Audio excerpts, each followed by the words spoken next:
Welcome. Thank you for tuning in again. In this lecture series, I'm exploring the Bible's impact on modern India, how the Bible created modern India.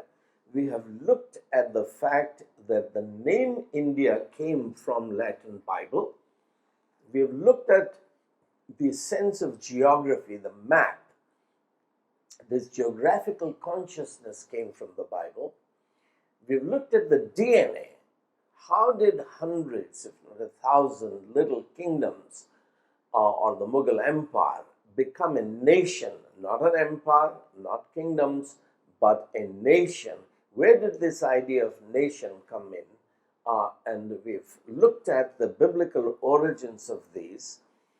We've looked at the idea of nationalism, that it is a virtue to love your nation, to sacrifice your life for the nation, to build your nation. And we have said that this virtue of nationalism began with poets such as Michael Madhusudan Dutt, and then were taken on by Iqbal and Tagore, and before them Bankim Chandra Chatterjee, who wrote Vande Mataram, etc. In this episode, I want to look at Indian languages. When India became free, why didn't the Constituent Assembly make Sanskrit our national language, or the only official language? The reason is that when the British came to India and actually began to govern Bengal, administer Bengal, India had three official languages. The court language of the Mughal Empire was Persian. In Muslim mosques, Arabic was the language of learning and scriptures. The Hindu Pandits and ashrams who were teaching sacred scriptures were teaching them in Sanskrit, but they were teaching only to Brahmins and only to males. So Persian, the state language, was a language of discrimination. John Gilchrist was a surgeon, Scottish surgeon, appointed to serve the East India Company military. And his unit was marching from Calcutta all the way north to Fatehgarh. And he was told that India's language is Persian. But as he moves up with his military unit, he finds that nobody in India speaks Persian. Not even the Mughal administrators speak Persian. No one in the East India Company speaks Persian. So this is a myth. What is India's language? Well, every 10 miles, that is, in those days before kilometers, every 10 miles there is a distinct dialect. He looks at all of these dialects, creates a new grammar that he calls Hindustani. This is a language that he creates. And he begins to insist that East India Company, as it is getting young boys, 21, 22, 23-year-old boys from England, to administer India, administer justice, collect taxes, use those taxes rightly, he believes that these young men need to learn Indian languages. Therefore, a college which is teaching them language and which is teaching them governance has to be built.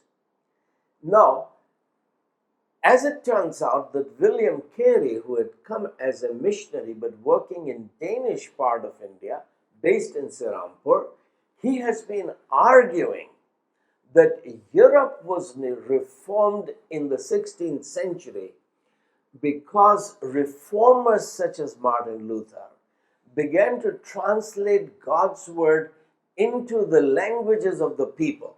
Because the Bible emphasized, according to Martin Luther, that all believers, every child of God, is to serve their father as a priest and as a king, meaning they must manage God's kingdom on earth. If God's will is to be done on earth, God's children have to know God's will, do God's will, and make sure that His will is being done on earth. This requires understanding the languages, heart languages of the people.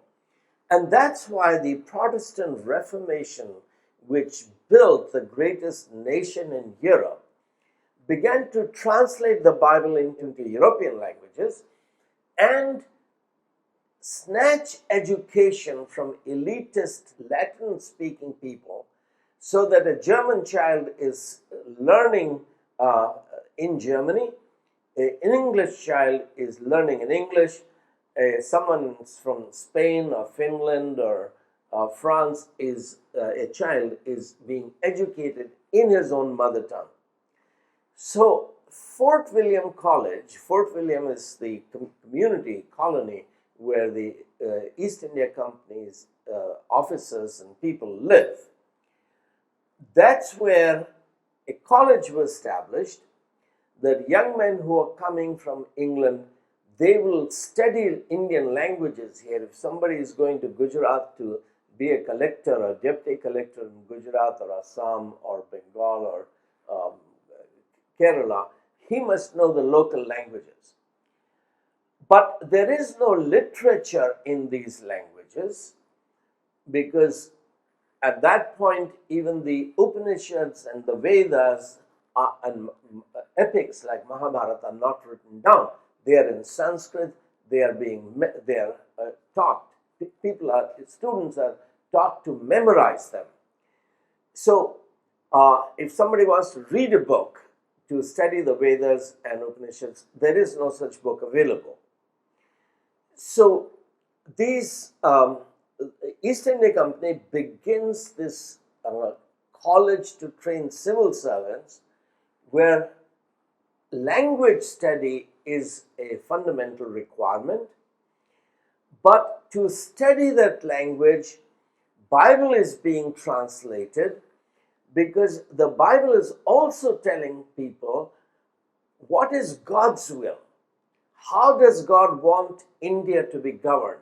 What is justice? What is right? What is good? So, students are learning languages by reading the Bible, because they already know English Bible. Now they are reading Bible in Indian languages, but they are also learning how to govern India. We will come to that in another session. But this is where Indian languages begin to be developed, the vernacular languages. William Carey, the father of modern India, is the first one who is translating the Bible into Bengali. Gilchrist has developed what he calls Hindustani.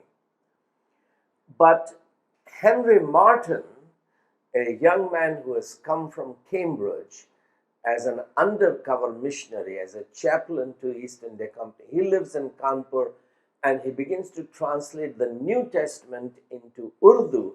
And that's why Urdu becomes the literary language of all of North India, including what is now Pakistan.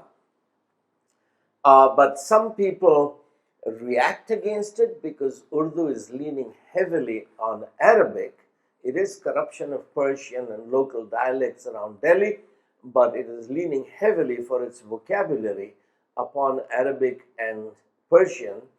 So some people go to Babu Harishchand and Reverend Kellogg in Banaras and Allahabad and say that we need Hindi. Hindustani, which is leaning, same grammar as Hindustani, same grammar as Urdu, but leaning more on Sanskrit and Indian vocabulary. That's how Hindi begins to be created. So Hindi that we speak today was created, the Hindi grammar was created by Reverend Kellogg, a Presbyterian missionary, who spent about 6 months in Allahabad and 6 months in Dehradun, Missouri during the summer season. and modern Hindi was created. He is about 10 years older than Babu Harishchand. Harishchand is the first Indian writer. But all of the Indian vernacular languages, including Tamil, there was an ancient Tamil which had highly sophisticated literature, but the modern Tamil is creation of these missionary movement. I'm recording these lectures here in Chennai. If you go on Marina Beach, on the drive, there are 6 statues that Annadura had put up, the chief minister had put up, of the creator of modern Tamil language. 4 of them are missionaries. Only one of them is Brahmins, because Brahmins were very proud of their language, Sanskrit, and rightly so. But they were not bothered about educating the ordinary people, and that has to be done in the mother tongue of the people. So Dr. Babu Varghese is the person who has written a massive PhD thesis. 700 pages was his thesis, submitted to Nagpur University, investigated by 5 Brahmin scholars, and they took 5 years to investigate his thesis before giving him a PhD and writing in their recommendation letter that when his book, his thesis is published as a book, it should be a required reading in all schools of languages and linguistic schools in India. And his book is called Let There Be India. And he is arguing that Mughal Empire is broken up. There are more than 500 kingdoms in India.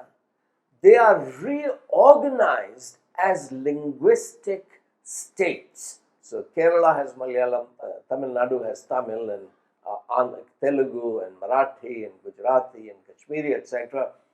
These states are reorganized as linguistic states because that is what God had done in Babel that we talked about earlier. That the languages are confused and languages become nations. In India, they become states for allowing every child to grow in his knowledge of truth, opening up the potential of every child. This is a whole movement. Many of these languages are created in Fort William College by Bible translators. Along with that comes printing, comes journalism, comes literature, scientific books, because a Bible translator is building an intellectual bridge where literature that is available, scientific, economic, legal, political literature that is available in classical languages, now including English, can be made available to the people for the development of the whole nation. We will discuss this more in other lectures, such as the beginning of the Indian civil services and Indian education system. But right now in this episode, my point is simple, that as Dr. Babu Varghese has argued in his thesis, Let There Be India, all of the modern Indian languages, which is essential for the development of every child's potential, came as a result of Bible translation. Thank you for listening. We will meet again.